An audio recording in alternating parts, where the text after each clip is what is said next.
So, welcome to the Mobile Source Certification and Compliance Fee Invoicing and Payment Process Workshop.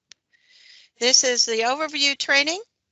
My name is Kathleen Mead. I've been the lead for the development of this regulation, and I've worked with many of you since the fall of 2019. In today's workshop, we will provide information on how to pay your fees required for the Mobile Source Fees Regulation. So, our agenda today. I will be providing a background on the regulation. I will provide an overview of the regulatory requirements. But more importantly, I'm going to provide you with a background on how to pay your fees, how to obtain a fiscal account, your invoicing process, and the payment and application submittal process. If that payment process needs adjustment, we will also review some after payment processes, such as refunds and how to adjust an underpayment. Then, of course, we're going to provide you with the long list of training and resources that we have available for you this month. So to provide a little bit of background on the regulation for those of you who may not have participated. So in 2018 and 2019, the legislature provided CARB with new authority to assess fees for certification and compliance activity for non-on-road products, such as lawnmowers, aftermarket parts, off-road equipment, and evaporative components. Also, the legislature lifted the cap from the existing fee structure assessed on on-road cars, trucks, and motorcycles. In 2019, CARB staff worked with the affected manufacturers to create a fee structure which was adopted by our board in April 2021. This new fee structure requires an upfront fee at the time of product application for certification. There are 35 different categories organized into 6 different certification groups. To read the regulation, please go to our webpage URL listed on this slide at the bottom of the slide. The regulation was approved by the Office of Administrative Law on January 18th of this year and will go in effect on April 1st. All applications received on April 1st and later will require the correct upfront fee prior to CARB staff evaluating the product application. The regulation contains 14 sections. The first two, 2901 and 2902, provide overall definitions and fee payment process, refund criteria. There are no credits for this, only refunds.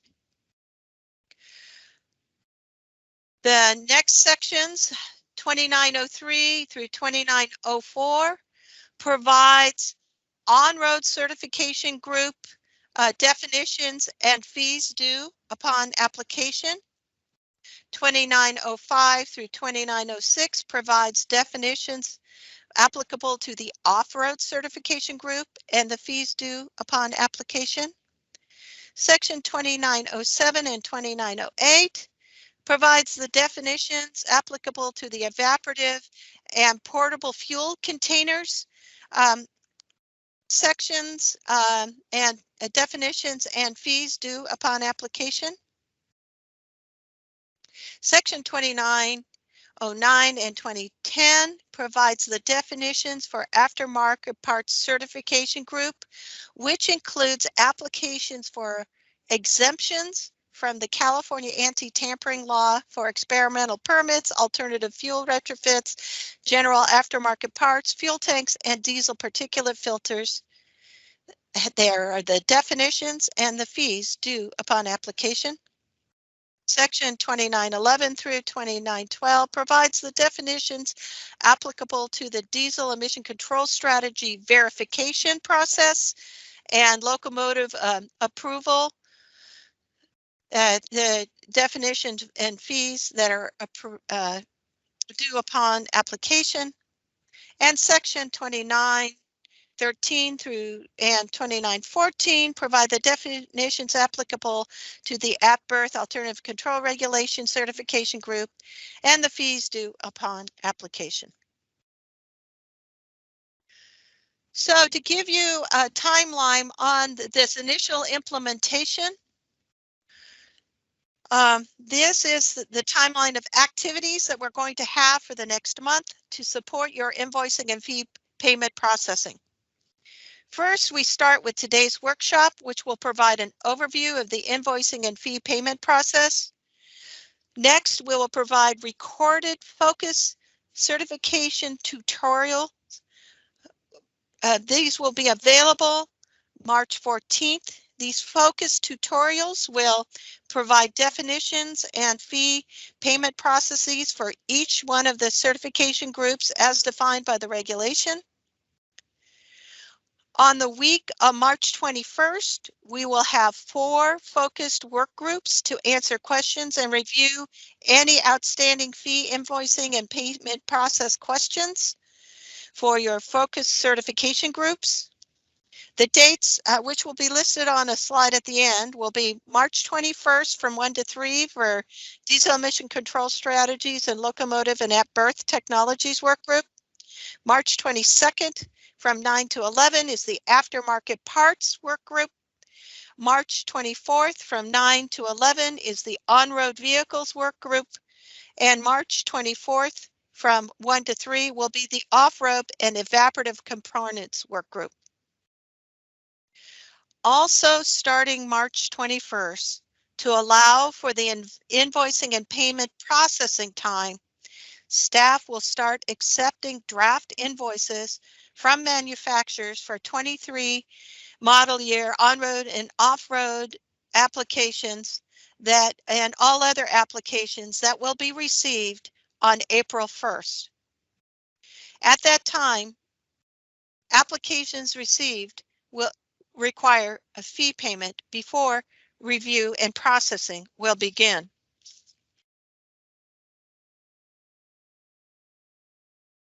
So let's talk about the timing a little bit. As we've already mentioned, the fees will be required starting April 1st.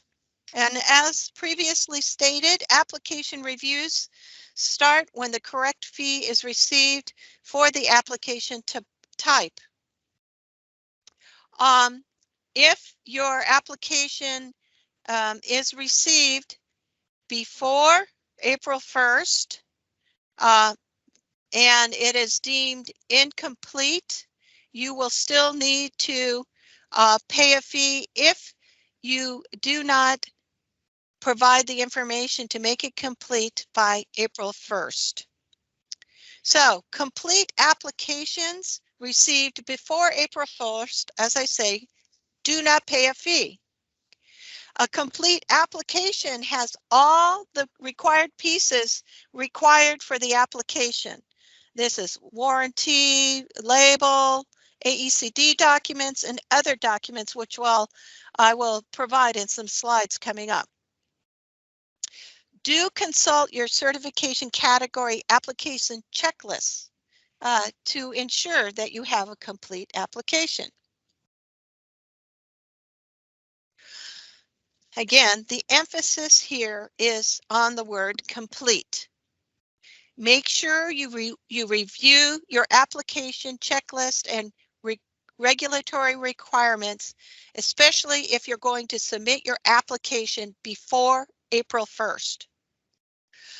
As I said, most CARB programs require a completeness check within 30 days of the application submittal, and will provide feedback to the manufacturer if any component required for the final review is missing.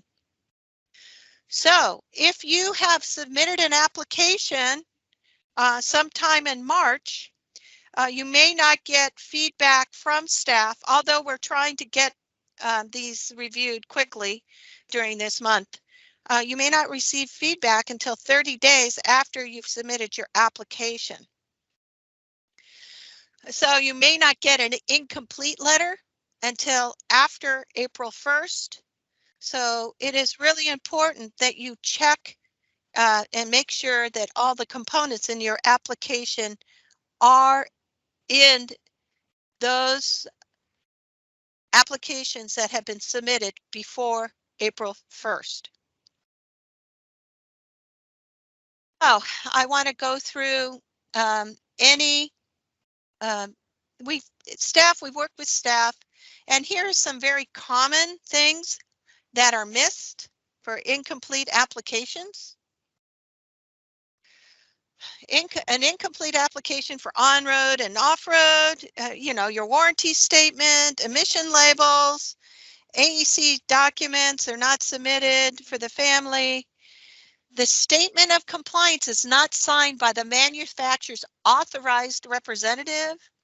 ABT plans, maintenance instructions for heavy-duty greenhouse gas. In addition, you may be missing the air conditioning leakage support documents, GEM input, if applicable. For evaporative components and PFCs, you may be missing the application form, letter of authorization for your consultant, the letter of intent, and tables and models of specifications. For aftermarket parts, you may be missing your installation manual, your vehicle coverage list, your category specific form, your EO label or pictures of the device. And last, the incomplete application for DEX and AB, description of the control strategies, principle of organization, emissions and durability plans, equipment sizing algorithm, and favorable and unfavorable operating conditions. So these are what are required for applications that are going to be applied before April 1st to be deemed complete. As of April 1st, if you submit an application, you will have to pay a fee. So there any questions on submitting before April 1st? We had a question from Michelle. Michelle, I'm going to go ahead and unmute your mic, and you're welcome to ask your question. Could you raise your hand again, please, so I can unmute you?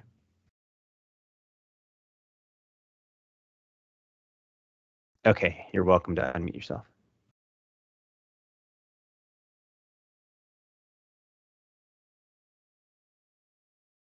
Your mic is still muted, Michelle.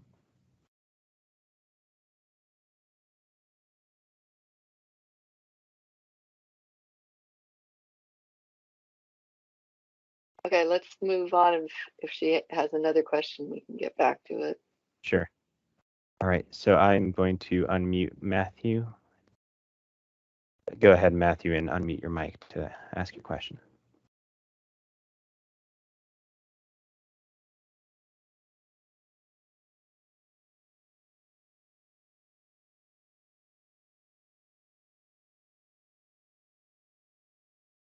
Can you hear me yet or no?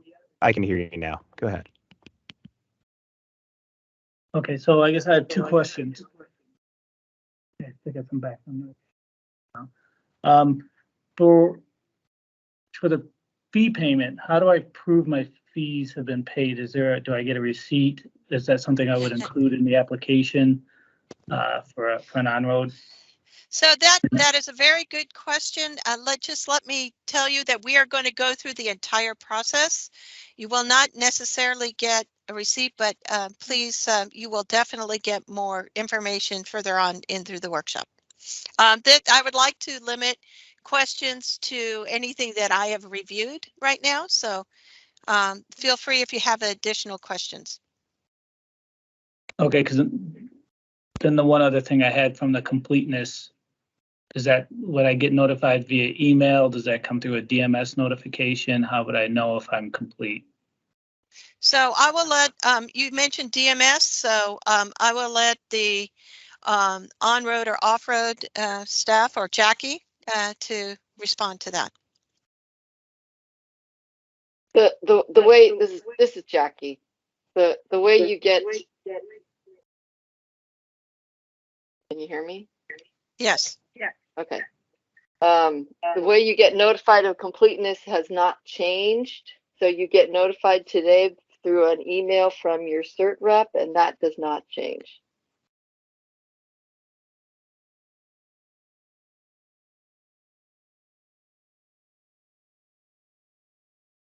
Did that answer the question?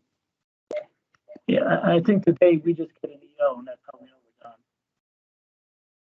we're done. I don't think I've ever gotten a completeness email. The email. What category do you certify with? OnRoad for General Motors. Okay, we'll have that discussion internally. Okay. Yeah. Okay. The email might say accepted for filing or not accepted for filing. Maybe that's where the confusion is. Okay. So if it's accepted, it's complete. Correct. Thank you, Lucky. Okay, are there some additional Also, questions? Whoever submitted into the DMS will get that email. So if you didn't submit the application, you don't get it. Someone else in your organization submitted, they will get that email.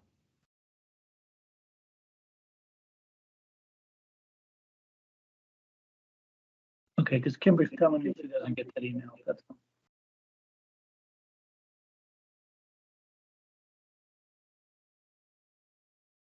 Okay, well, we'll check on that, and your cert rep will get back to you. Are there any more questions on the process that I've talked about so far? Hello? Yeah, we can hear you now, Michelle. Okay, I'm sorry about that. I'm not clear on who this applies to. Is this if we have a fleet, or is this manufacturers? Is this part of the HDIM? No. This workshop is addressing manufacturers who are submitting certification, verification, exemption from the California Anti-Tampering Act applications for certification or approval by CARB that is required for operating any kind of equipment in California. It has to be California certified. So it is addressing to the manufacturers who conduct that activity. Okay, so as a fleet owner, this doesn't apply to us. Nope. It doesn't affect you as a fleet owner at all. Okay, great. Thank you.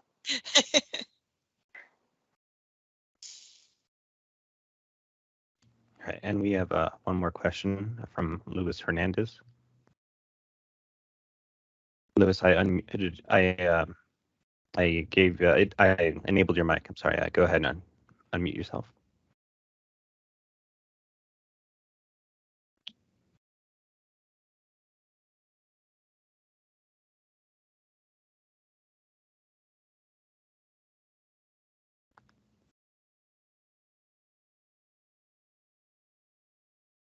Okay, can you hear me now? We can hear you now, Luis. Okay, going back to the accepted for filing email, I can confirm that Suzuki does not get an email when the application has been accepted for filing. I usually have to look at DMS to confirm whether or not the application has been accepted. So that might be an issue that CARB may want to look into, that once the cert rep changes the status to accepted for filing, there is such an email being sent, because that can affect once the fees are paid, whether we need to go back and possibly change the type of fee that is being paid. For example, if it's a partial carryover that's not accepted, an email notification would prompt us to go back and maybe readjust our fee payment. So that's, again, the issue is with the actual email that apparently CARB says that is being sent out. I'm not getting one. The only email that I get is when the CSI file is being pushed through EPA. Okay, so that, thank you for that comment. What I would suggest is if you are not getting your accepted for filing emails, that you contact the manager of the section, and that way they'll make sure that you will get them in the future, and especially as we're starting the fees item. So I would say, you know, that's really not the sort of the main point of this workshop, but I'm glad to, I'm not glad to hear, but I'm glad to know that there may be an issue, and the managers will take care of that. Okay. Thanks, Elise. To summarize, what is really important right now for what I've just covered is that if you do not want to pay a fee, you need to have a complete application in. So really do your due diligence and make sure you have all the items you need, because as of April 1, you will need to have to pay a fee. And those who have been submitted that are complete before April 1 do not have to pay fees. So now, Wait, do we have any other hands raised? yeah. Louis, did you still have a question? If not, you can lower your hand. Okay. We have a few questions in the chat. Okay. This one's from Rujil Chad. Does it have to be accepted before April 1st to avoid the fee? So put it this way, if you have a complete application and it's accepted for filing after April 1 and it's complete, no, you don't have to. You just Okay, need let to me elaborate. So Mm-hmm. if you have to submit applications submitted before April 1 are not subject to the fees. So you could submit an application on the last day of March, and as long as it is complete, then you do not have to pay a fee. Staff will do their normal 30-day review, and so you may get accepted for filing sometime in April, and you still don't have to pay a fee. If your application is not complete, then staff will let you know that, and then in order for that application to be reviewed, you will have to pay the fee. I think I've covered all the different possibilities there. So Chad, hopefully that answers your question.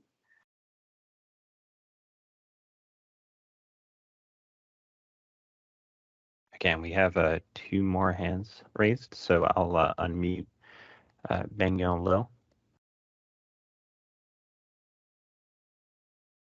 Okay, Bengyong Lo, you can unmute your mic and ask your question. Hello, can you hear me? Yes, we can hear you. Okay, I would like to ask, in terms of the fees, right? Once is the fee applicable for each review, or do we just pay one fee from an incomplete application all the way to completion? There is, the way the fees are set up, there is one fee upfront to pay for the requirements set for that fee. So I do not know what category you are doing, what background, what's your equipment that you would be certifying? Will be the on-road heavy duty vehicles? Yeah, there is one fee for that. It's set in regulation. You would pay it right up front, and then everything done after that is paid for. So for each new certification application. Okay, thank you.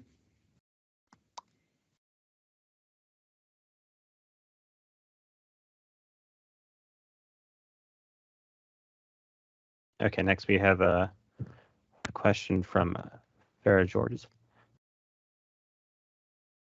Okay, I've enabled your mic. You're welcome to unmute yourself and ask your question.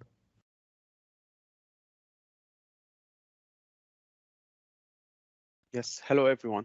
So to complete the question or the answer, so that means that all the running changes that will come after the submission of application are free of charge. So even if we submit, let's say before April 1st and the application is complete, then if we would like to make a running change in 2022, so it would be free. Correct. The field fixes, running changes are included. Okay. Thank you.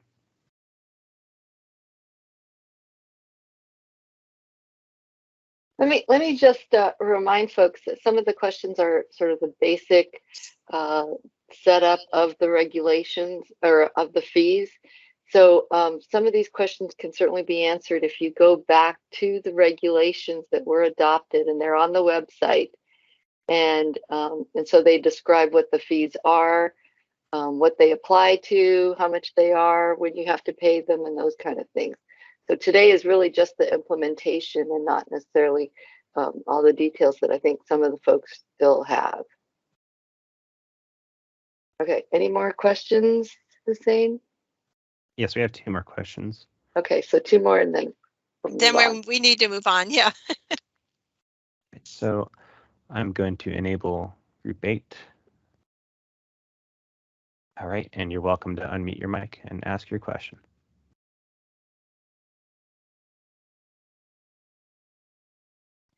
This is Cody over at Cobb Tuning. I don't know why my name looks so weird up there. Question for you guys in terms of after April 1st. So if a application isn't accepted for filing in the past, we oftentimes would, the engineer would kind of let us know what it was that was missing, and we would simply send over that information and they would accept it for filing. Am I to understand that if one of these things are not accepted for filing, would we be resubmitting a new application? Or would we be just answering the new question, but including fees with that? The latter. Okay. You won't be submitting a new application, and it's just timing. If you can get all the information to your fee rep or your certification rep before April 1st, then you're good to go to not pay the fee. But anything happening after April 1st for an incomplete application, when you complete the application after April 1st, you have to pay a fee. I understand. It's just the concern of if we get, something even right, say tomorrow I submit an application, it could take past April 1st for someone to actually get hands on it and look at it and let us know there was something missing. So I was just curious if we would have to start a new ID number or anything like that. No. And this is, go through your checklist. Make sure you have everything if you're going to, and staff are trying to take a look at all these applications right now because of this timing issue. So, they'll try to get to it as soon as they can. All right, appreciate it. Okay, and one last question from Jobin. I've enabled your mic. Go ahead and ask your question.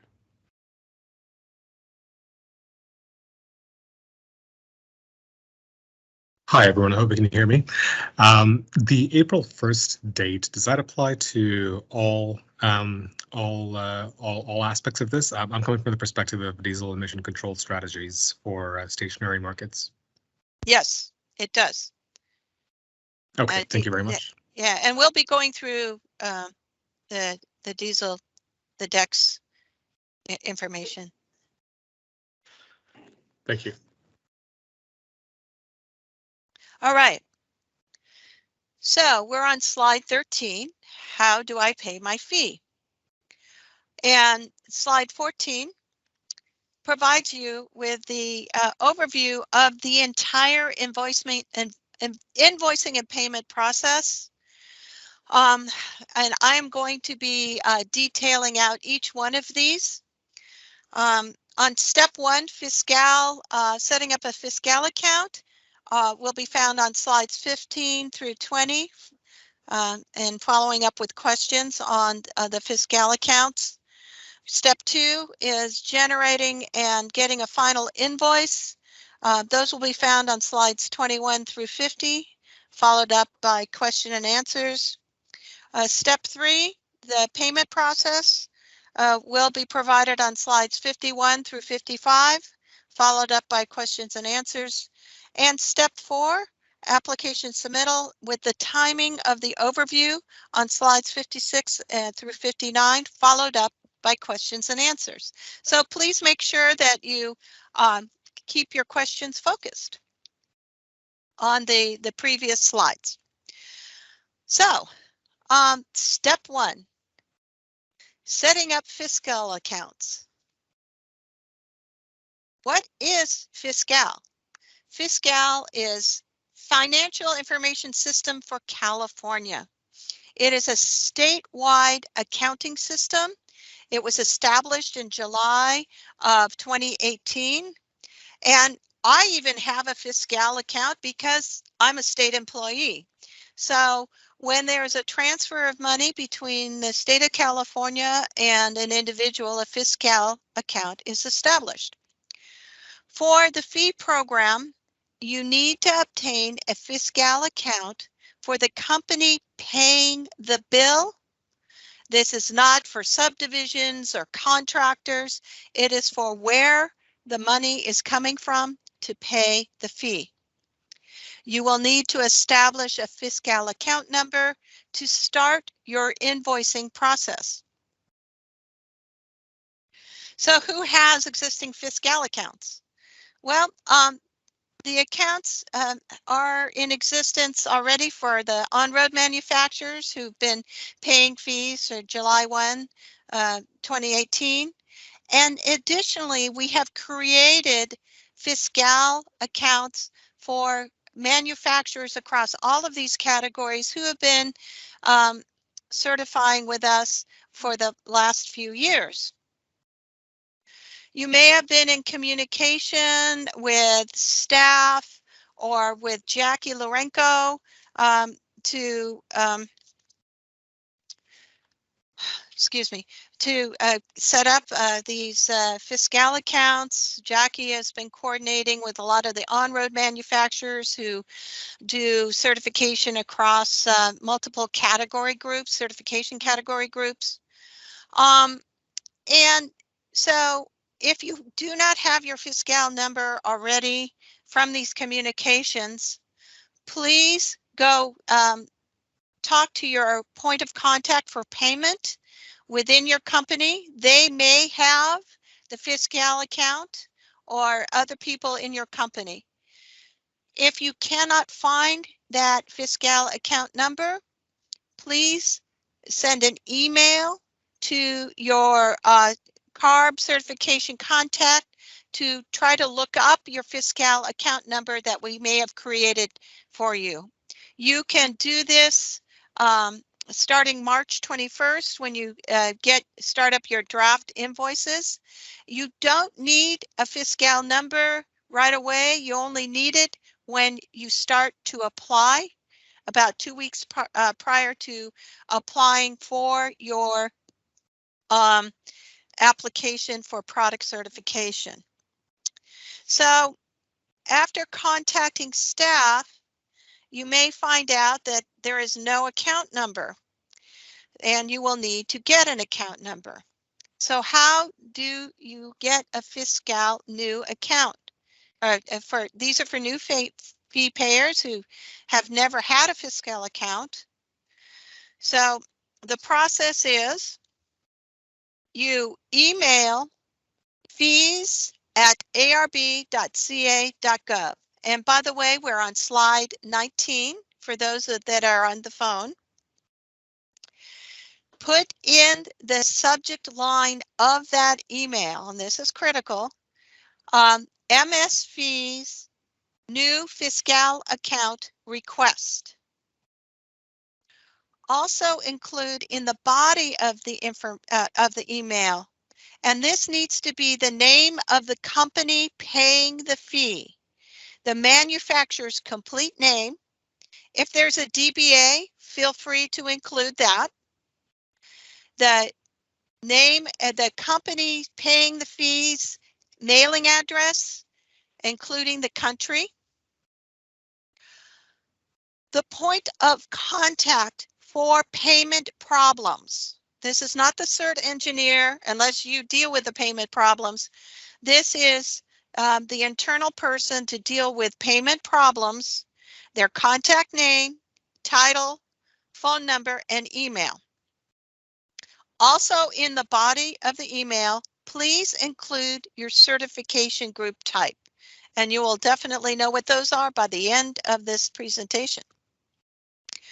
Always check internally before you request a fiscal account because we don't want duplications. Let's say you find out that the information on your fiscal account is not up to date. So if your company has changes or changes in the name or changes in the point of contact, you can also email fees at arb.ca.gov with in the title, put MSF or MSV with the action that you are requesting. For an example, if you have a name change, which some of you go through, you can put MSV company name change. Let's say if you have a contact name change or contact information change, you can put MSV contact name change. Remember in the body of the email to include all information and your fiscal account number so staff can update your accounts accordingly. This is all done in our revenue and reimbursement group, not in our approval group. So this is a separate activity within ARB. Again, please coordinate any kind of changes with your manufacturer payment POC before reaching out to CARB.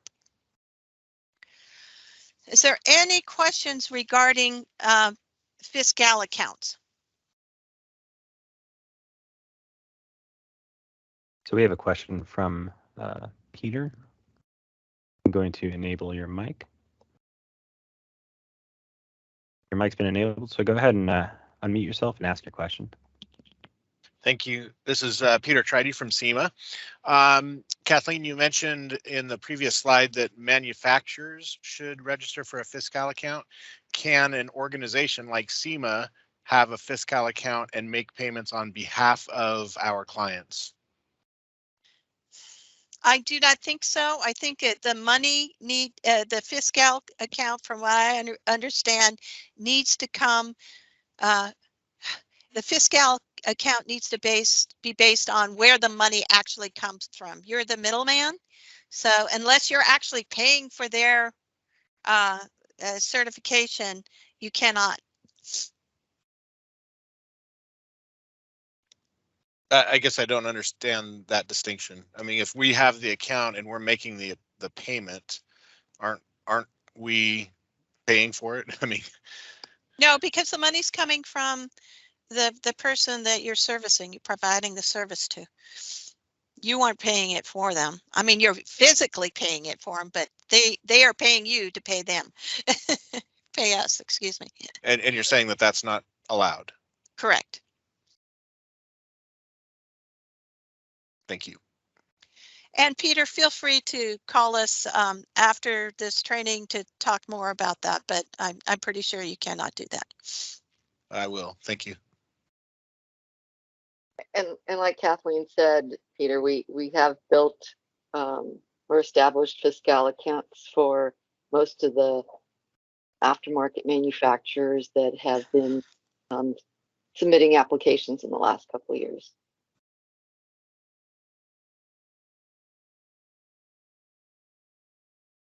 Any more questions? Yes, next we have a question from Eric Barnes. I've enabled your mic, so you're welcome to go ahead and unmute yourself and ask your question. Okay, can you hear me now? We can hear you. Great.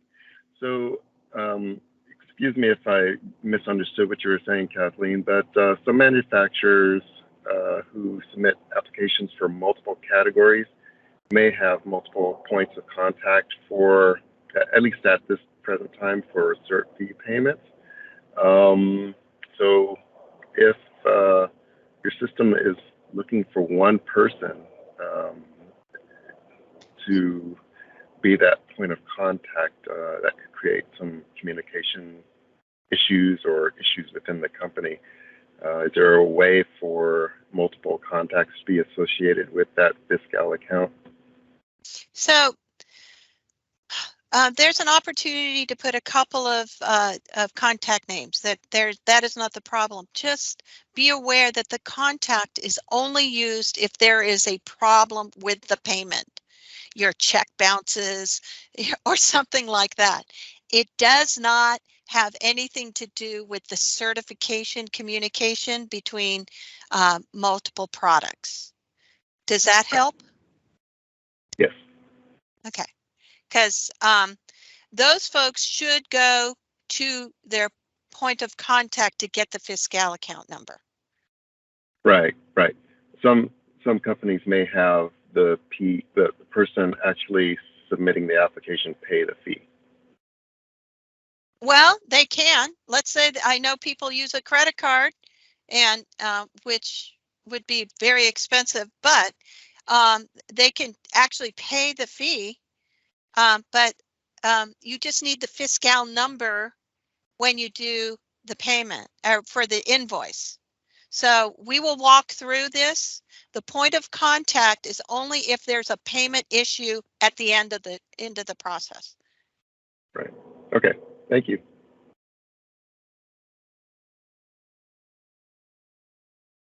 Okay. Any more?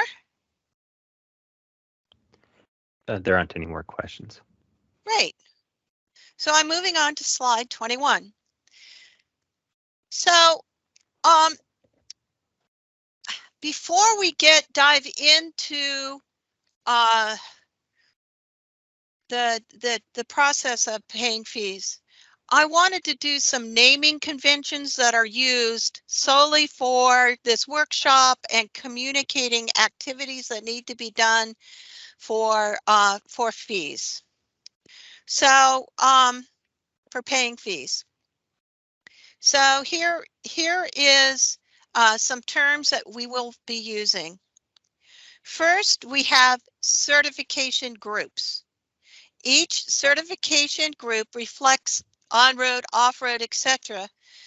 These are the regulations that are described on slide 4.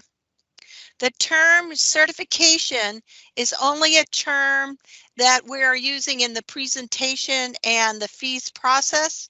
It does not affect your regulatory approval process.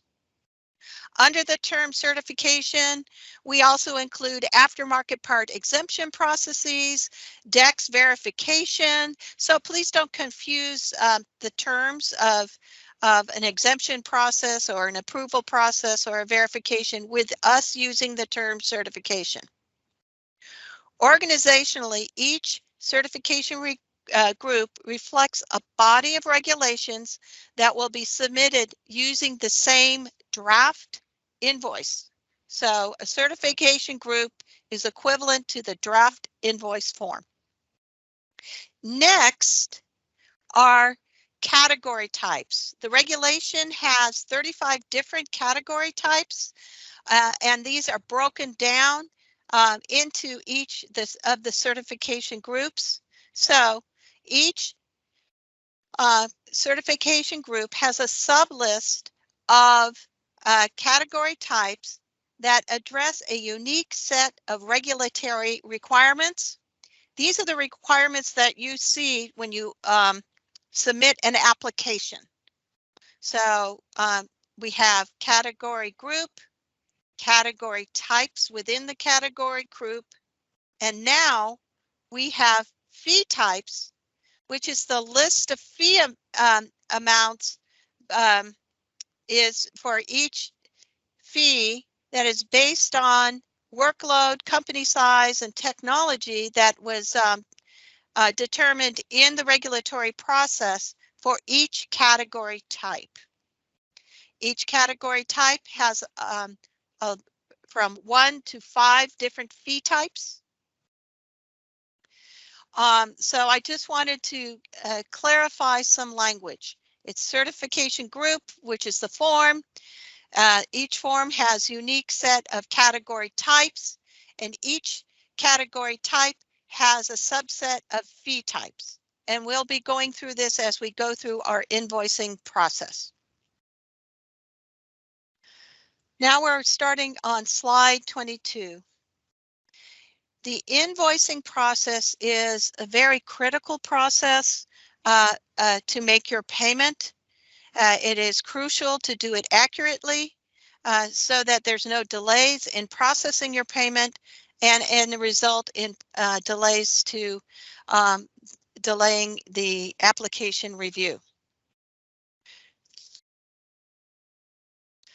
So this looks like a whole bunch of activities, and it is. This is the summary slide of the invoicing process, step by step. And I will be going through each of these slides step by step in the following slides. Each step has its specific activity, which I will emphasize.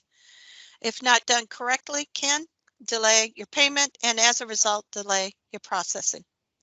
So instead of reading this slide, I'm going to walk you through each one of these processes.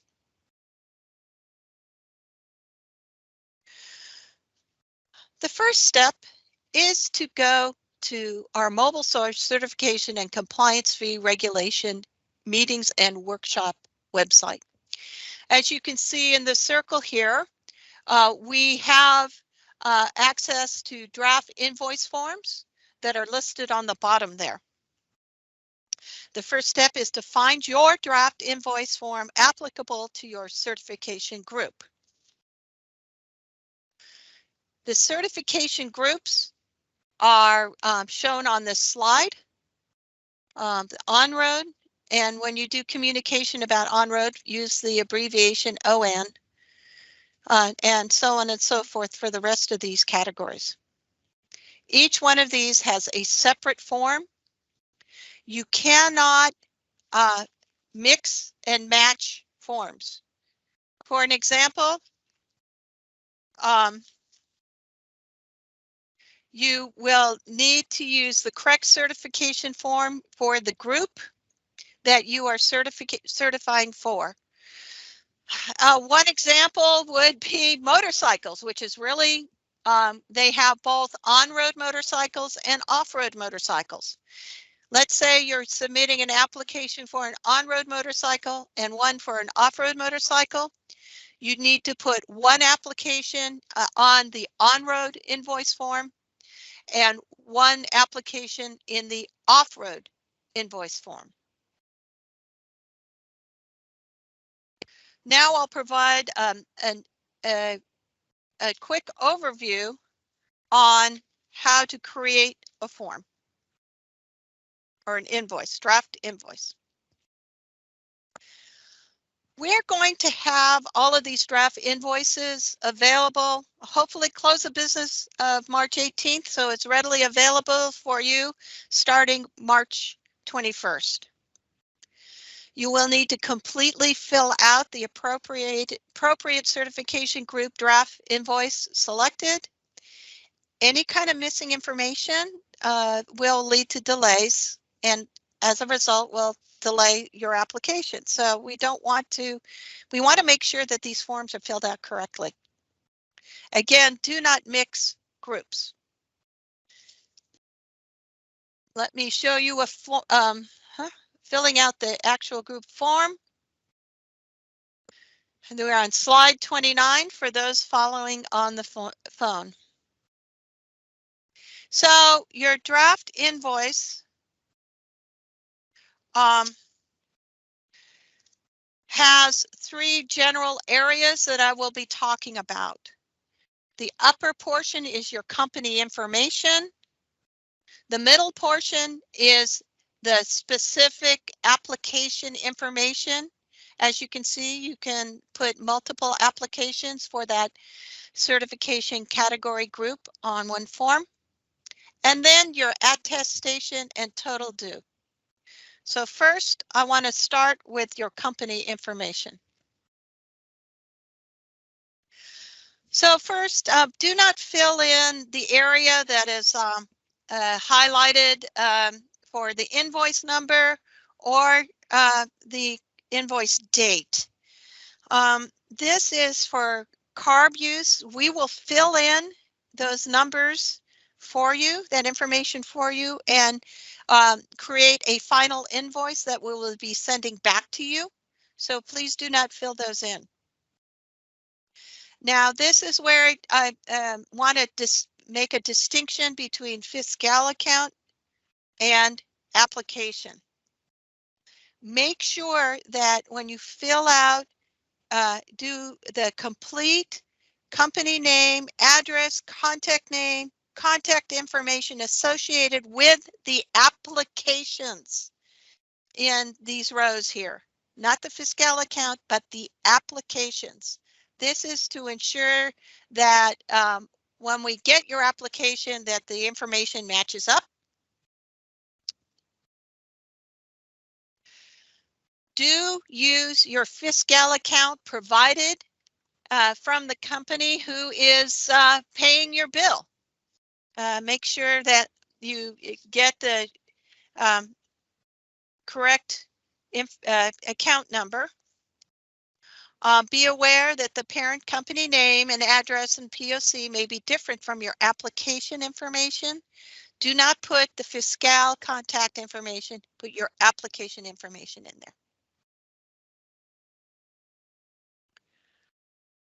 Next, I'm going to review the application draft invoice portion. And this is only going to be an overview to kind of describe each one of the categories that you need to fill out. We will have focus certification tutorials that will be available the week of March 14th on our webpage. These tutorials will be based on your certification group. That they will include how to create a unique application ID. We will go through each one of the fee categories, what they cover, so that you choose the appropriate category for your application, and the definitions for each one of the fee types. So, do review those tutorials.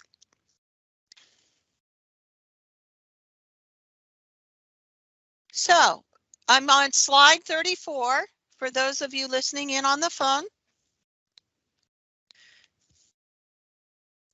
This is what the application information looks like. As you can see, there are 7 columns. There is a column for payment row number, product description, calendar or model year, unique application identifier, category type, fee type, and amount. I'm going to cover each one of these in the following slides. And as I previously stated, multiple applications that are within the focus certification group can be listed in one invoice.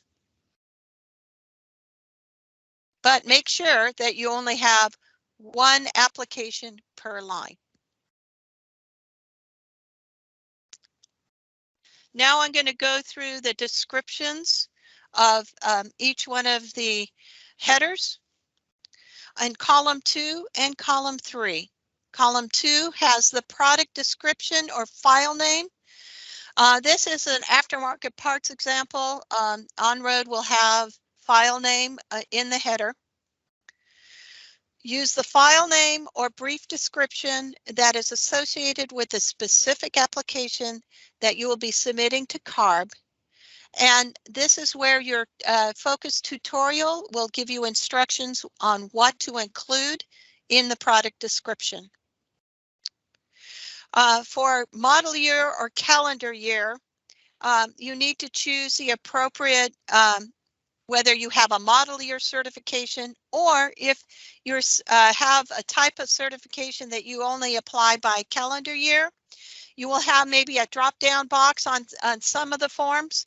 If you only have calendar year, please submit put in there this year's, excuse me, number 2022 if you're submitting an application this year.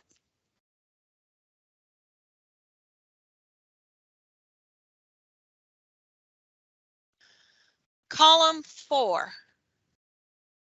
This is very critical piece of information because this will be the unique information that will tie your payment to the application. So follow your certification group's tutorial directions for the creation of a unique application ID. So the number listed on row 1 will have all the information for the application that you submit for row 1, and it must have the same unique application identifier. Many of you already use these. Some unique identifiers are test group, engine family name, trailer family name, vehicle family name, zip family name. There will be some specific unique identifiers created for other groups. So please go to your tutorial to choose the specific one that is required for your application. Next is the category type. In this drop-down box, the next 3 boxes are all tied together. So next 3 columns are all tied together for the fee payment. The category type has a drop-down box and will list all category types for your form. If you cannot find your category type on your form, you may have the wrong form. So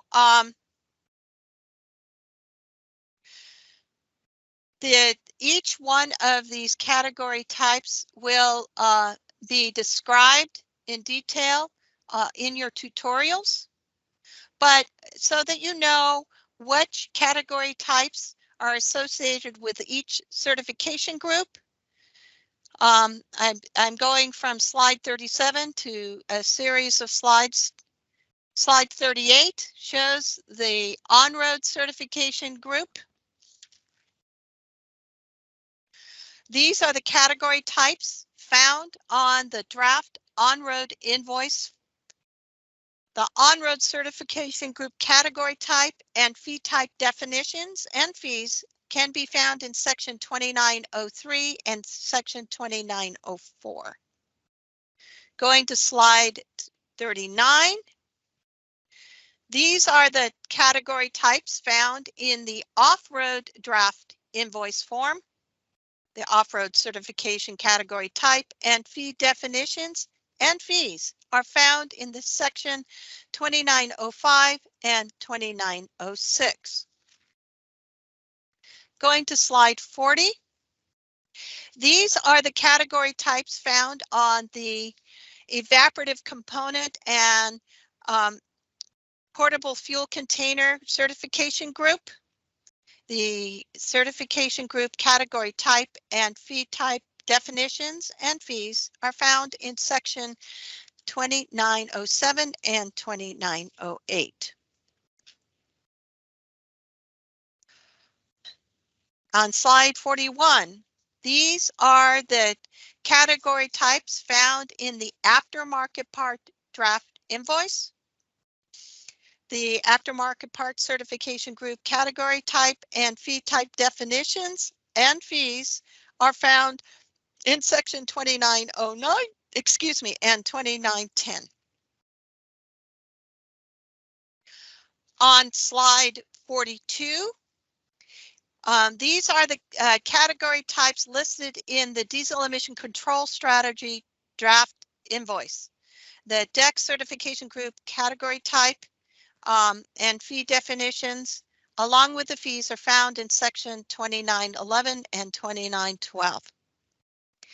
For those that are doing DEC category and locomotive modifications, you can see that they're all based under one regulation.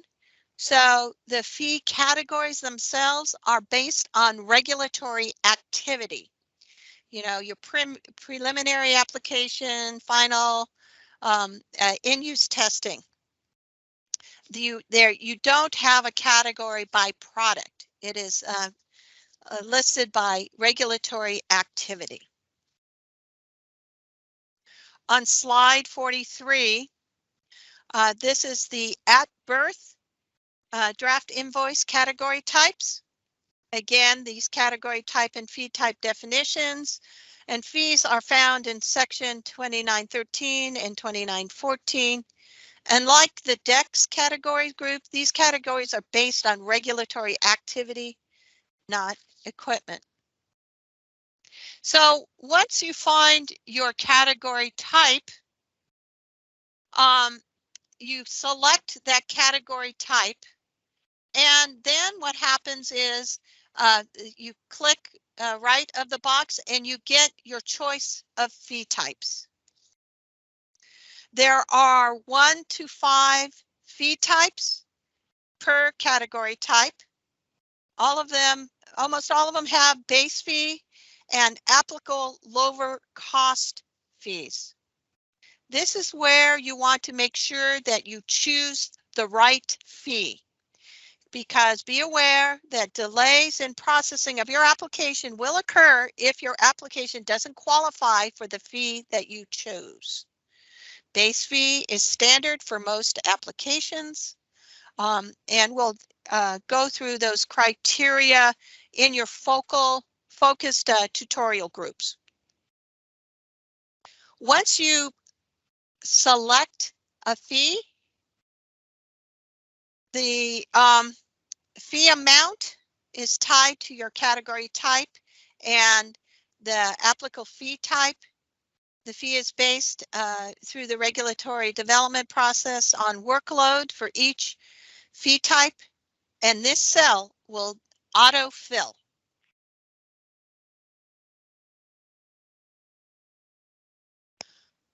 The next process in the form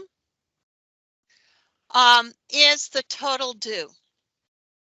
Now, I trust Excel, but always eyeball your total amount. Let's say you have 5 applications at $500 a piece. Make sure your total due is $2,500. So that total due is going to be used to cross-check your payment information. So make sure that you're paying what exactly total due on your draft invoice. In addition, each invoice must be signed by the responsible party that all information provided is true, accurate, and complete. This is an Excel formula. You double click on it and you can either sign with a mouse, put in the signature, official signature block if you wish. So that finishes slide 45. Slide 46, here's an example of a filled out form. Of course, I didn't sign it, but I just wrote signature in there. You will get many examples of these in your tutorial. So the next step is to submit your draft invoice to CARB staff. How you do that is you complete all the information that you're required to complete that we just reviewed. You save a draft for your records. You email it to mscertfees@arb.ca.gov. This is a different email than what we mentioned before. In the title of the email, put in MSF new invoice request, and in paren, you put your group type. these are your certification groups, and I have them highlighted for each group here on the slide. Each draft invoice needs to be mailed separately with the title above, the appropriate title above. You can have multiple applications on the same certification group type draft invoice, but you need to have separate invoices for separate emails for separate invoices, and of course, separate invoices for different certification groups.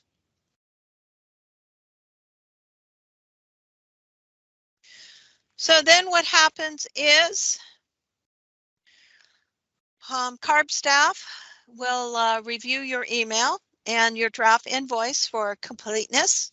Make sure that you filled in all the appropriate information, that you have the accurate, unique invoice number, at least the format of it. They will not be cross-checking that completely, but we'll make sure that the format is appropriate.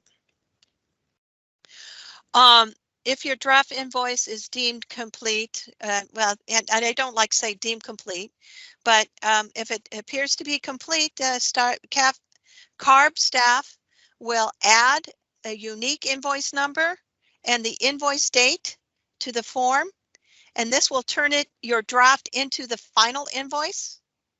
We will be emailing you back your invoice. And then also with this invoice, we're copying our revenue and reimbursement unit with the information that is required for the Fiscal system, which is mostly your company name, your invoice number, and your total amount. It will not have the details of your application. Once that happens, please wait 5 business days after receiving your final invoice before submitting your payment. This is to allow for the processing of your Fiscal information or uploading the Fiscal information into the Fiscal system. If you pay too soon, the payment may get lost from your invoice and cause delays in processing your application because we can't find your payment. Again, before you make your payment, which is step 3, please allow 5 business days after the receipt of your getting your final invoice. So we are now at slide 50. And the opportunity for questions on how to create an invoice, how to submit your draft invoice, and how to get your final invoice. Any questions?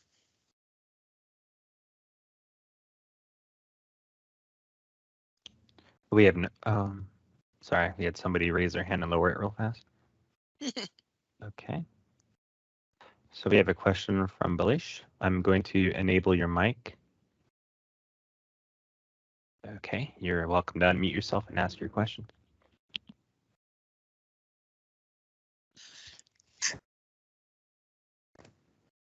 Can you guys hear me? We can hear you now. Hey, thank you so much. I have a couple of questions. In that invoice, is it possible for us to include both our engine families as well as vehicle families if we appropriately select the drop-down menu? And second, yes. if it yes. exceeds... Sorry. Oh, let's do one question at a time. Okay. Yes, whatever category type that is in the certification group can be in the application. Does that make sense?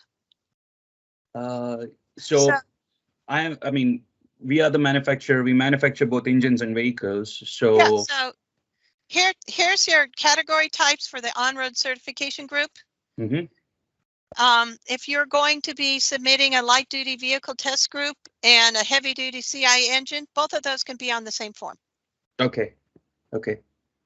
And if it exceeds more than 20 rows, can we add the rows in between and extend the list, or?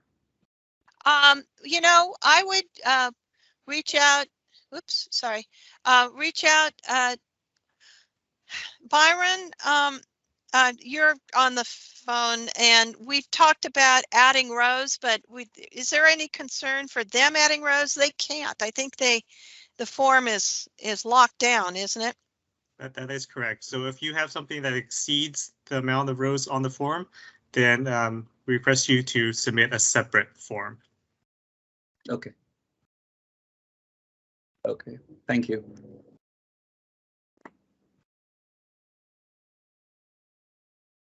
Next, we have a question from Matthew. Matthew, I've enabled your mic. You're welcome to unmute yourself and ask your question.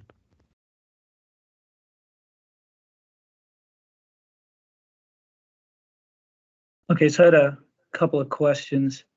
I guess I'll try and do one at a time. So on the form where you're filling out the information as far as the person submitting the application. So if I'm submitting an application for another nameplate, let's say, would I use their fiscal account number at the bottom there, or would I still use my fiscal account number? Well, this is where each invoice needs to be unique to the fiscal account. So you would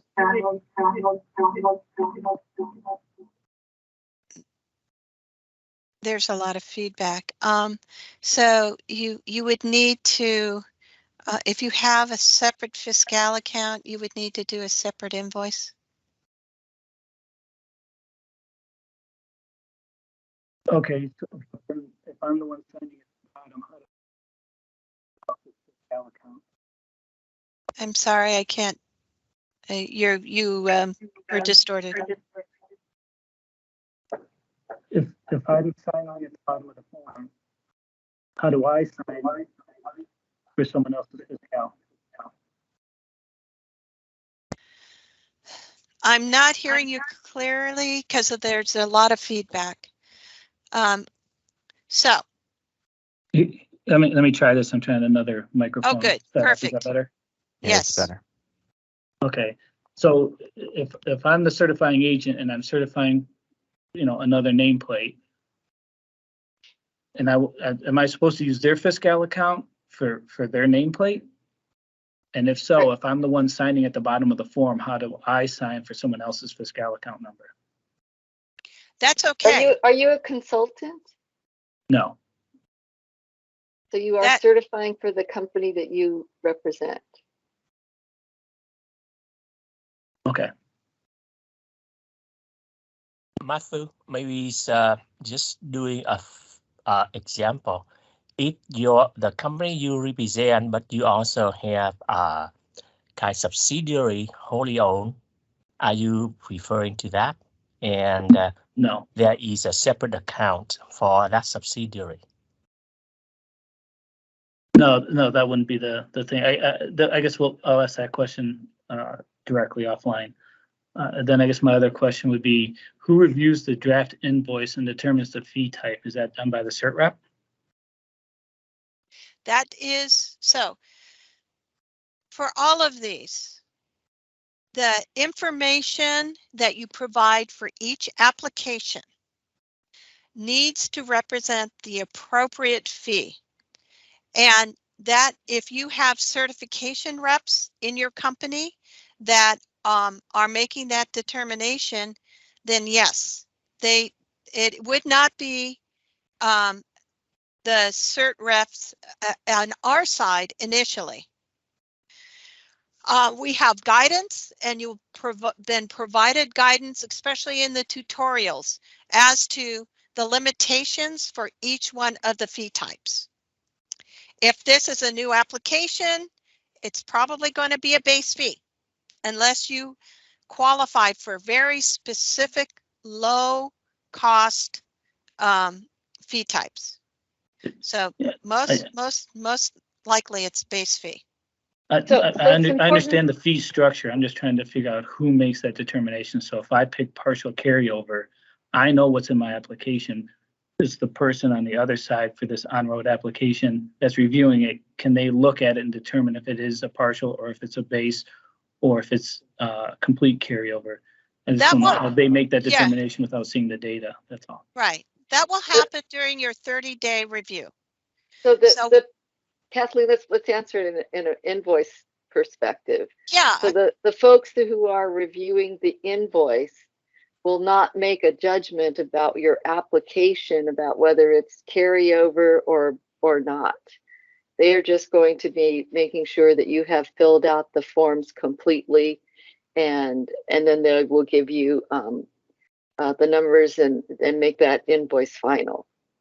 Okay, because I keep hearing that if I do it correctly, it could make it longer, and I was just wondering if that was part of it or if it's later. Sure. So when the CARB certain staff starts to review it, they can come back and say this is not partial, this is base, or this is correct. Exactly. Yes. Yes, and sorry, you will see that. Sure. Yeah, that will happen for your after payment where you do an underpayment. So, like if you choose partial carryover and it doesn't qualify in your 30-day review time period. So, gotcha. Thank you. All right, next we have a question from Julie. Your mic's been enabled, so go ahead and ask your question.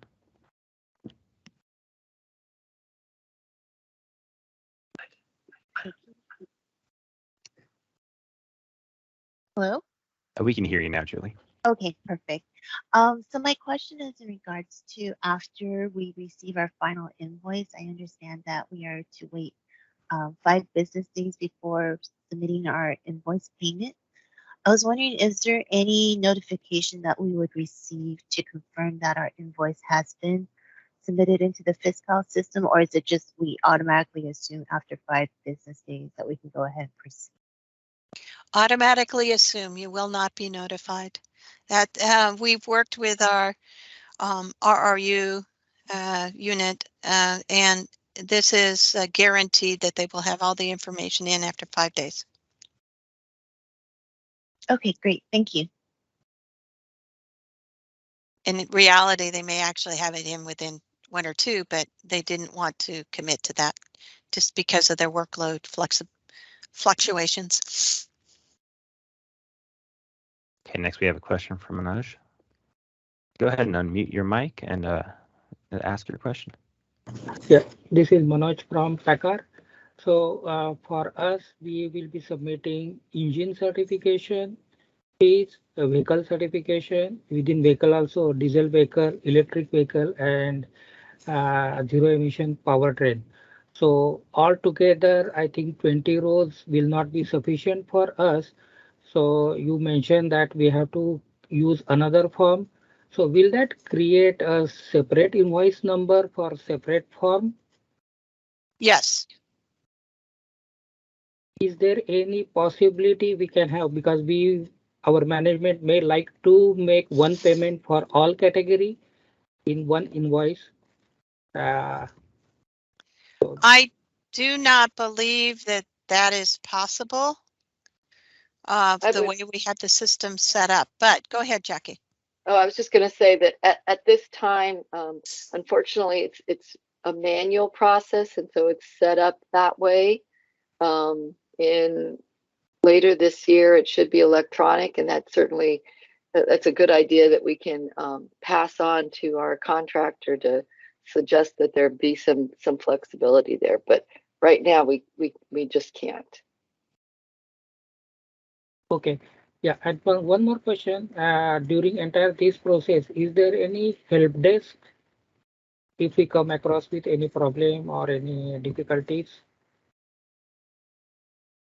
I didn't really understand your question. He's asking if we have a help desk. Can't they send messages to the MSVs? Yeah, Kathleen. Yeah, well, we will be going through where you ask questions. We are definitely available. I'm available for generic questions on the process. And so in the later slides and in your tutorials, you will have very specific people that you can reach out to possibly on those tutorials. I mean, you will have specific instructions. And MS fees is one of those, but we're trying to save MS fees right now just to do the invoicing process, but that's definitely one avenue. You will see more points of contact. So the questions then you're saying should be directed to the folks who are going to be doing the focused training. Yes, at this point in time, okay. Yes. So just hold that thought, Manoj. Thank you. Okay. Next, we have a question from Dhruvil Patel. Go ahead and unmute your mic and ask your question. We're here from Volvo Cars. Can you guys hear me? We can hear you. So my question is, how soon do we find out the amount per test group for these fees? Does it change every calendar year or? Okay. Well, so we're in a manual process right now. In the future invoicing process, we will have a software program, and you will choose the appropriate invoice for your model year. And if it's a calendar year change, those fees will be fixed in the form, and they will follow the regulation. And if you want to see what those fees are right now, go to our the regulatory site that I had on the one of the first slides, and that'll take you right to the regulation if you want to see what the fees are now. Okay, thank you. And one more question I had was, once we do get the final invoice, do we get the account number or the routing number and stuff, or is that determined through Fiscal? We'll just have that over there. So your final invoice has an invoice number, and that is, and you'll be hearing this again, that is what you will be using to communicate anything for payment. So I will be going into that. And we will be going into the various types of payments in our next section. Okay, awesome. Thank you. Next, we have a question from Landon Ball. Please state your affiliation and ask your question. Hi, I'm with Textron Specialized Vehicles, and we certify a number of vehicles and evaporative families. My question is, if we are, because we have several compliance engineers who submit applications, and some of those submit applications under the same group, such as OffRoad. Do we have to separate the invoices for each application engineer because of that contact information section? No, that is not as critical as the unique ID. It may be easier for you, but if you want to put it all in one invoice, you just need to tie the payment to the unique ID and staff, and make sure that you provide the invoice number to the CARB reviewing staff, and we'll talk about that a little bit later. So it's up to you if you want to break them up. It's not all that critical. I just didn't want you using the point of contact for payment information there. Okay. All right, thank you.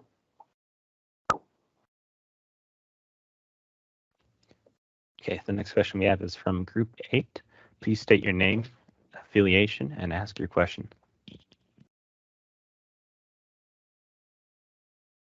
Yeah, this is Cody Montag over at Cobb Tuning.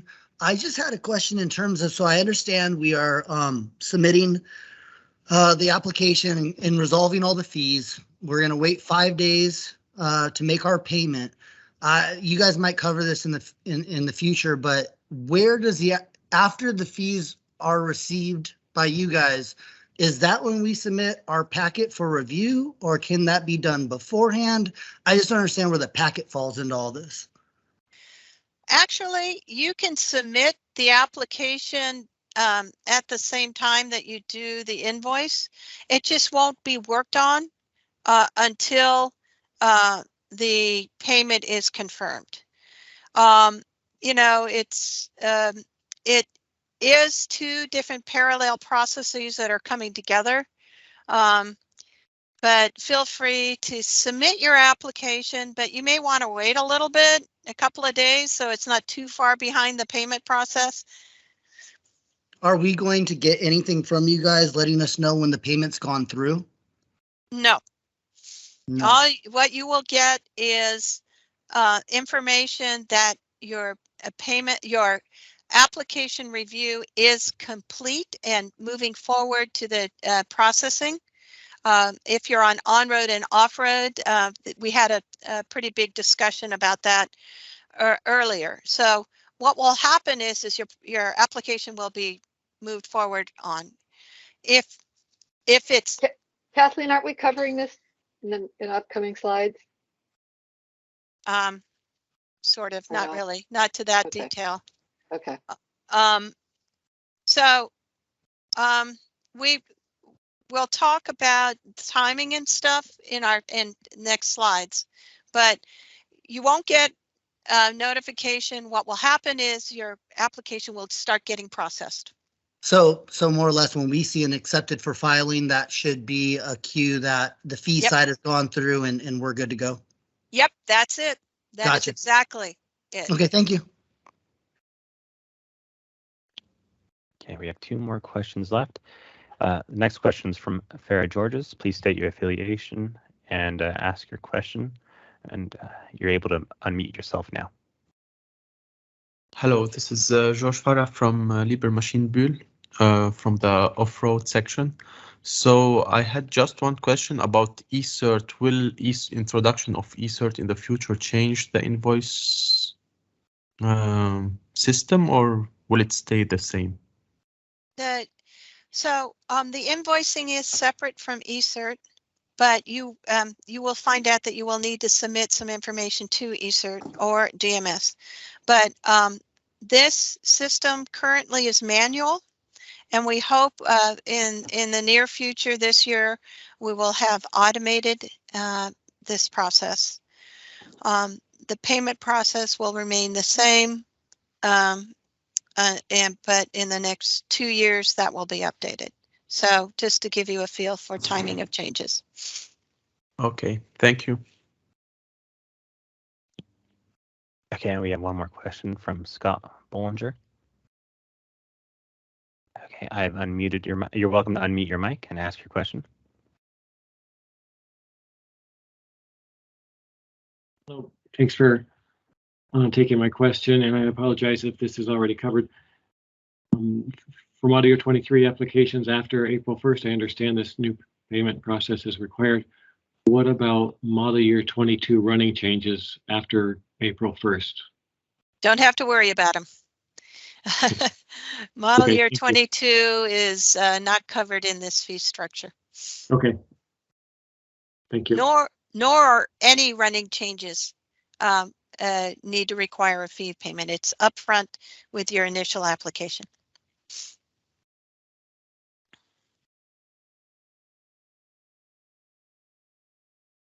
Okay, we have no other questions.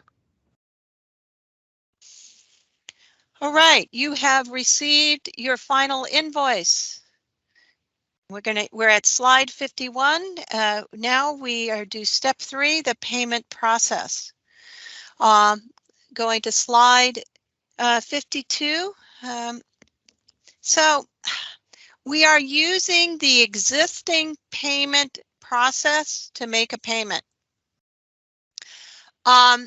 This is a cluster of web pages here. You go to our very main page and you click on services. When you click on services, right at the top of the services web page is make a payment and payment options. Then when you click on payment options, this is just the top of the page, but it lists how to make each type of payment.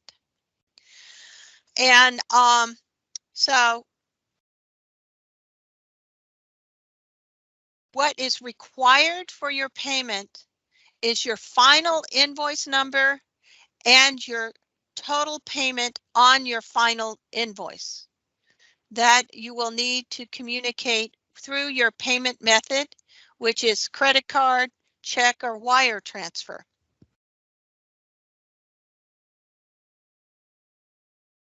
So we have a variety of payment options at CARB. Each payment option has a different time frame for the payment to clear. We have an internal process for our cert engineers to check if the payment has cleared. So we're providing you with this information to give you a feel for timing of all the payment process. The credit card process is probably the shortest, but First Data is the processing vendor and charges a convenient fee of 2.99% at the point of the transaction amount. CARB does not receive any of that revenue from this service fee. We estimate that the most 3 to 4 days for the payment to clear. If you use check, money order, or cashier check, it's 3 to 7 business days from the time the check arrives at CARB. It is probably the longest process by which you have to pay fees if you send a email check to CARB. The wire transfer or electronic funds, there's 3 to 5 business days for the payment to clear. Now, I don't have the specific information of mailing address. For the routing numbers and such, there's a phone number on the website. Go to the payment website to get more information and who to communicate with to make your payment. Include your invoice number on all payments and payment portal communications. It is the key to tracking your payment. So make sure that your invoice number is on all payment information. There's usually something called a reference number or something like that on the website that you would put your invoice number in.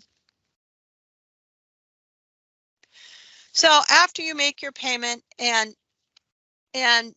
your certification application is submitted, and this mostly after your payment is made, you can email your certification staff. Please be aware that the certification staff will process is different for each one of your groups, and your group tutorial will provide you with more information on exactly who to contact. Why we're doing this is if you email them, here is my payment date and invoice number, I've made my payment, they can start looking for your payment in the cleared file, the payment made file, because some of those dates may be quicker than the dates that we have provided, but be aware that they can take as long as we put out there. So this is just to let the cert staff know that your payment has been made. So the next aspect is submittal of your final invoice with your applications. So what you will do is when you get a final invoice, you will make it's in a PDF copy, but send in, if you have to make a physical application, send in a copy of your final invoice with each application. If you do it in DMS or any other computerized system, make sure that the final invoice is part of your application package for the submittal. For more information on the filing your final invoice, you will get some additional information in your tutorials. So let's review the processing time. As we know, the application review happens when we get confirmation that your fee has been paid. Please allow 9 to 14 days for completion of the invoicing and payment process to add in front of your application review process. This is why we're starting our invoicing process to be available on March 21st for applications that you're going to be submitting April 1st. And also be aware that, the base fee is the standard for most application, and correct payment will be due before the application begins. And we'll get more into this in a little bit, but you will see delays in the reviewing of your processing for your application if your application doesn't qualify for the fee. So please make sure you select the proper fee. If the correct payment is due, also correct payment is due before any new applications.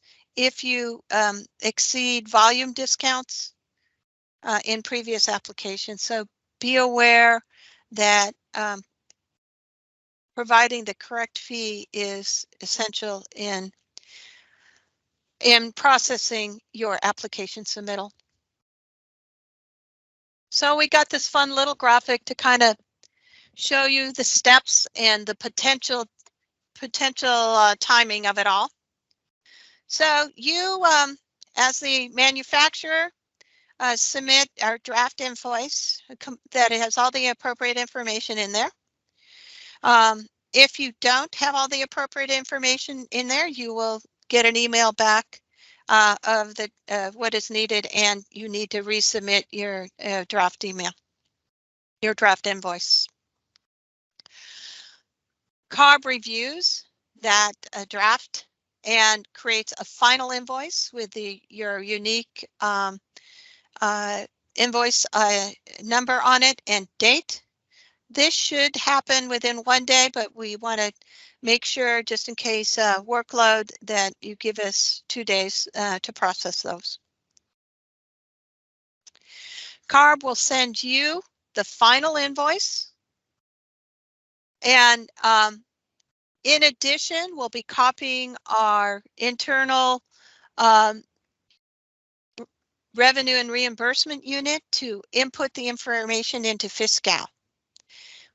Please wait 5 days after you get your final invoice to make a payment. This is so your payment doesn't get lost. When you get your payment due the payment portal, then you will submit your final invoice with your application. And then depending on how long the payment takes to clear, it'll take 3 to 7 business days, and then CARB will start payment processing on your application. We're running out of time. I don't know if there's a lot of questions. We only have about 10 minutes left. The next few slides shouldn't have too many questions. So if you do have questions about the payment process, please raise your hand. We have three questions. Okay. All right. So Amin, I've enabled your mic. Please state your affiliation and ask your question.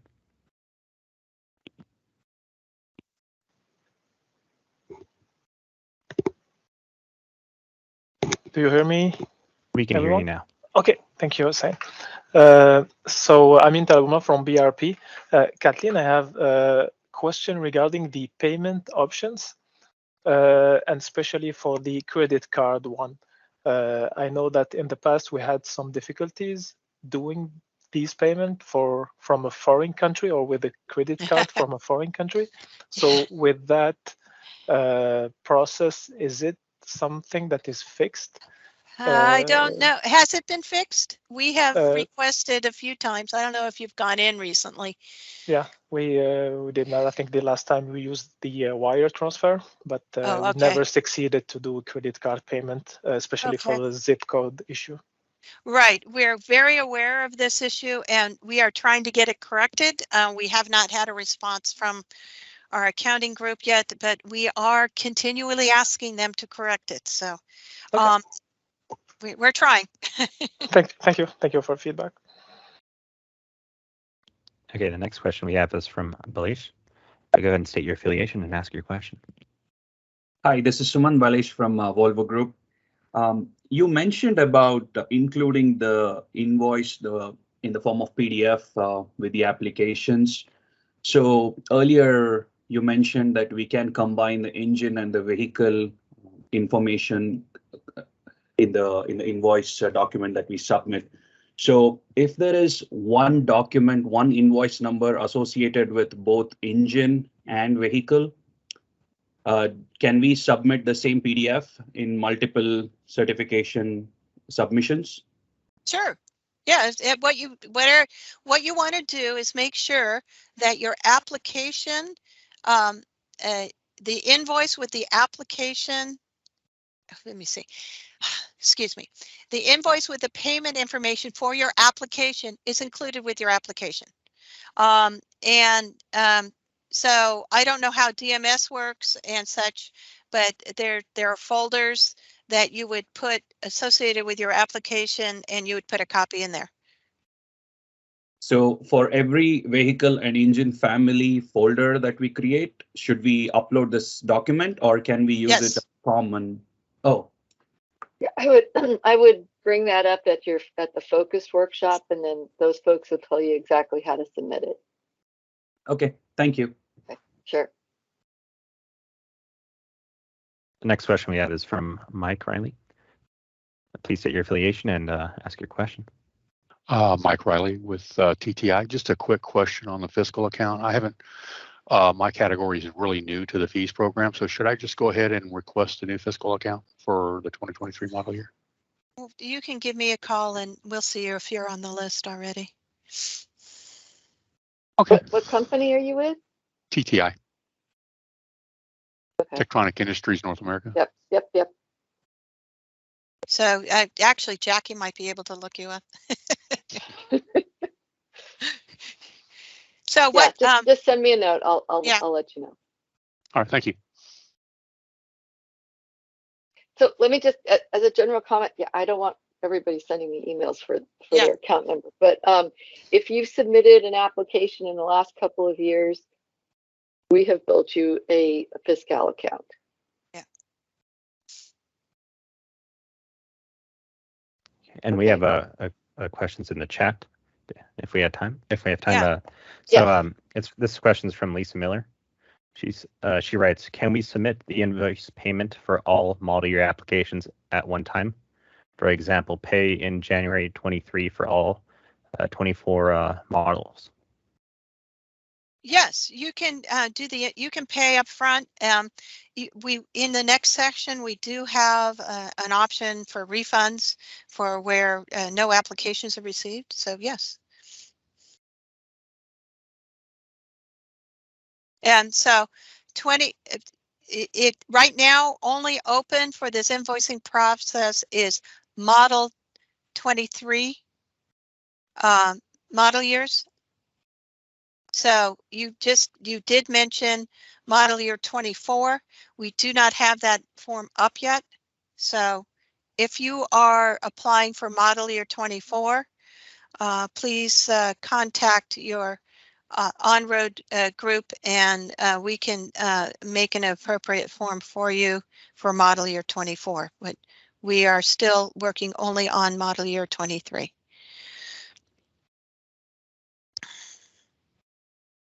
Okay, we have another question from Stuart in the chat. He writes, for aftermarket parts, if you submit as a category 1 and for some reason it needs to be changed to a new submittal, does the applicant just pay the difference, or is it the original fee refunded and a new application submitted? If, excuse me, the application fee type doesn't qualify for the application,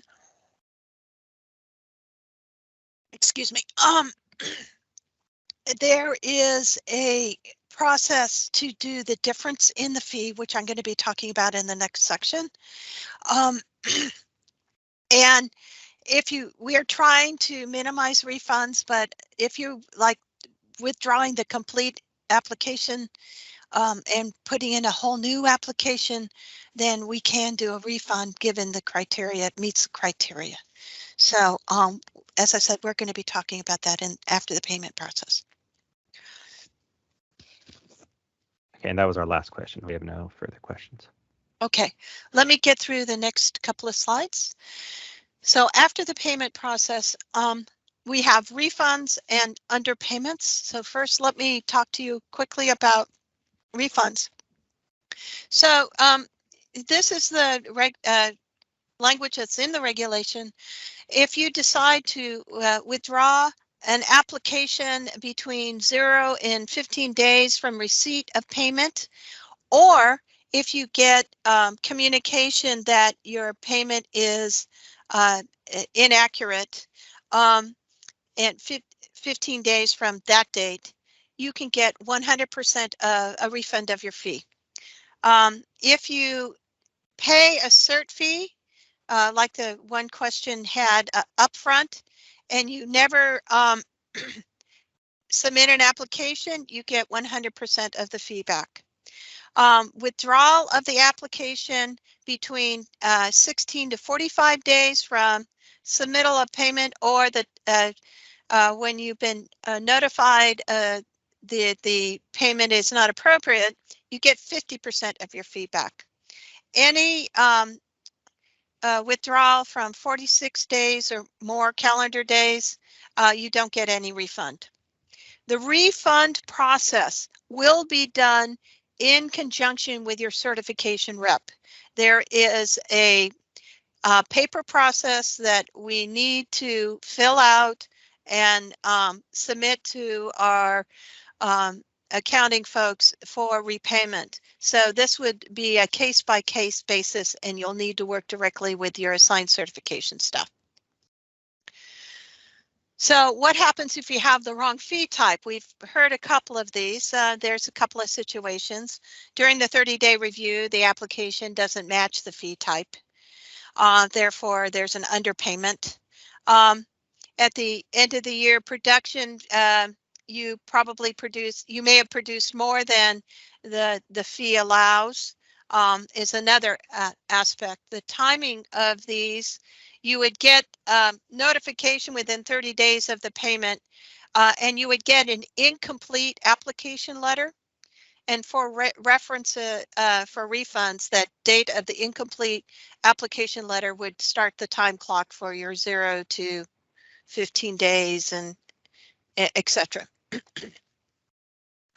At the time of reporting your model year production data, which is a year later, if you exceed your production limits, you will need to have an additional fee to pay the difference between the underpayment and the actual fee between that before your future applications will be worked on. The invoice modification process, you will pay the difference of the fee paid and the corrected fee type cost. This will be a separate invoicing process. You will get a new invoice with a new number with a different amount, and you will pay that amount through the process we've described. This invoice will be obtained through your certification staff rep. I'm going to move on to just finish up to the end because we're running out of time, and we can answer questions after that. But I want to tell you what's coming up for training and resources. Our certification group tutorials will be available the week of March 14th. And as we've talked about, we're going to have a variety of tutorials. We're breaking up the OnRoad group into 2 categories and the diesel emission control strategies for 2 categories. So you'll see tutorials, different tutorials for there. The topics, again, you will have a brief review of the process, how to fill out the forms, unique application ID criteria, the fee categories, and the fee types. So we want you to review those tutorials so that you can join our last question and answer work groups. We're going to do these, as mentioned before, for diesel emission control strategies and at birth at March 21st at 1 p.m. Aftermarket parts, March 22nd from 9 to 11. The on-road vehicles, March 24th, 9 to 11, and off-road vehicles and evaporative components, 1 to 3. So you still have opportunities to communicate with us. Please use the workshop process and don't bombard our email service yet. Please use the workshop process.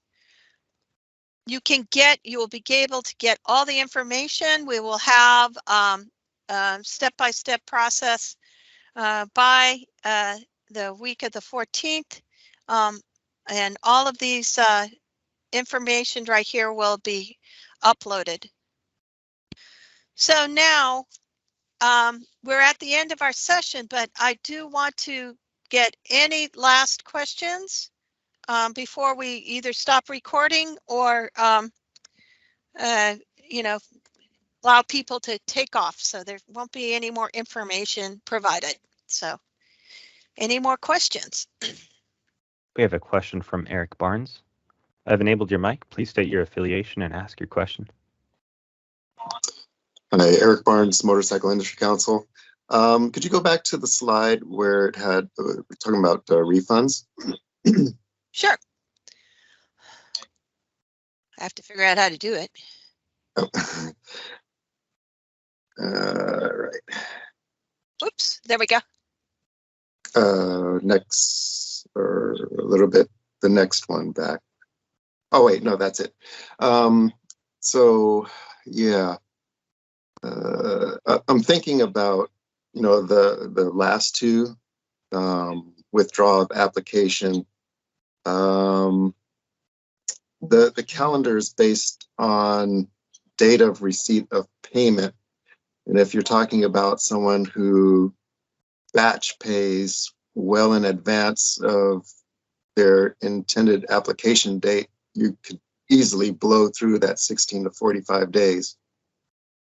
Correct. If they have not submitted an application at all, on the second line there, they get 100%. Okay, so that would fall into that. Yep. All right. Okay, just wanted to clarify. Sure. Okay. All right. Thanks. And hi, Eric. Nice talking with you. Yeah, nice talking with you. Okay. The next question we have is from Manoj. I've enabled your mic, so you're welcome to go ahead and ask your question. Yes, thank you. This is Manoj from Packard. Quick. During our initial certification application, especially for vehicle, if we listed that we will manufacture a certain amount of vehicle, but due to some business condition, if we did not produce any vehicle, not a single vehicle of that family, and we make the vehicle certification payment, is there any possibility we can get some refund or some kind of consideration? I do not believe so. And you can work with your specific tutorial group. This decision needs to be made at the time of application. If you overpay, it really depends on the situation. For an example, if you pay a base fee and you it's a year later, and just because you didn't sell any, I don't think that's it doesn't stop the work that we went into to do the application. So Kathleen, let's yeah. be very definite about this. Yeah. If you submit an application and you have made a payment to cover that application and you end up selling none, there is no refund for that. Okay. If you withdraw the application early on, then it fits into the refund amounts that were on the slide. Okay, because we will come to know that we have not sold any vehicle after end of year. Yeah, sales it's not like the old system where fees were based on sales. Under the new system, it's based on the number of applications that you submit, and so the fees are to cover the resources that CARB staff put into reviewing it. And so if it's right, okay, yeah, thank okay, you. Thank you. Yeah, that helps. Thank you.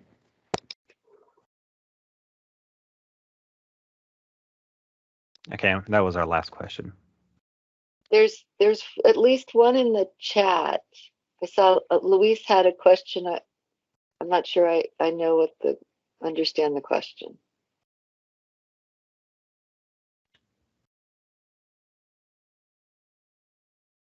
Can you clear him? I'm going to go ahead and unmute or enable Lewis's mic, and he's welcome to unmute his mic and ask his question. So I guess my comment was if there was going to be a chance to look at the draft invoices before they're actually finalized as draft. At least in the example that was shown, it wasn't in the P type wasn't showing the low volume production, and also there was something else I didn't see. Yeah.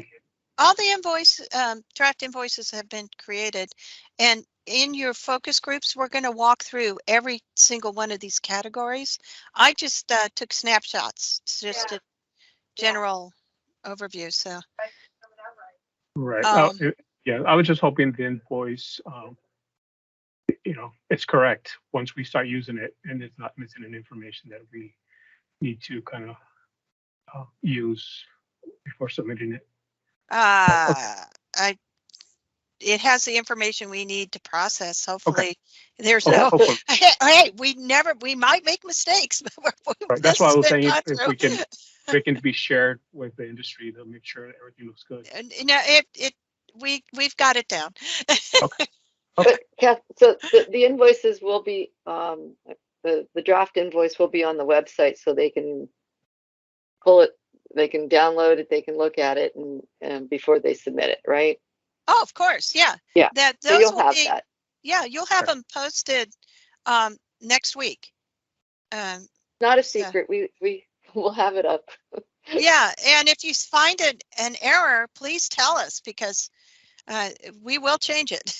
We think we've got everything, but the way things go sometimes. It's very frustrating being a perfectionist, not being perfect.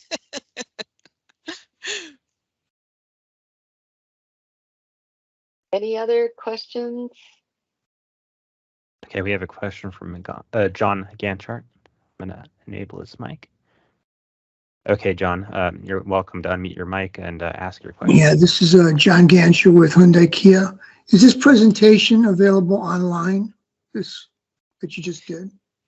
Yes, we have the slides, and the recording of this workshop will also be posted by the slides. Give us a day or two. Okay, thank you.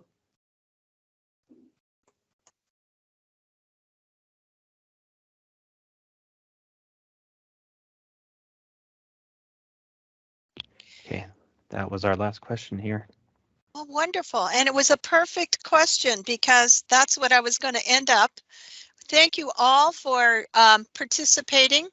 And remember to, whoops, I went the wrong way. Remember to use our webpage. We will have everything posted right in this area. Hopefully by the end of, and hopefully by next week. The tutorials will definitely be up. The forms will be up by March 18th, and you'll be able to review those.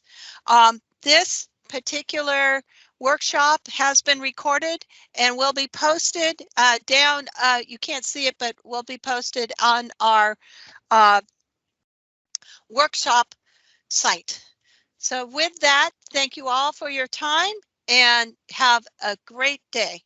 And talk to you soon. Remember to attend your focused workshop. Understatement, yes. Yes. Attend your focus workshop. I think a lot of the questions that we couldn't answer in detail today will certainly be discussed and answered then. Yeah, those tutorials are going to be recorded and posted next week. So feel free to review them next week, and so that you have all your questions in hands for the work group meetings on the week of the 21st. Hey, thank you, everybody.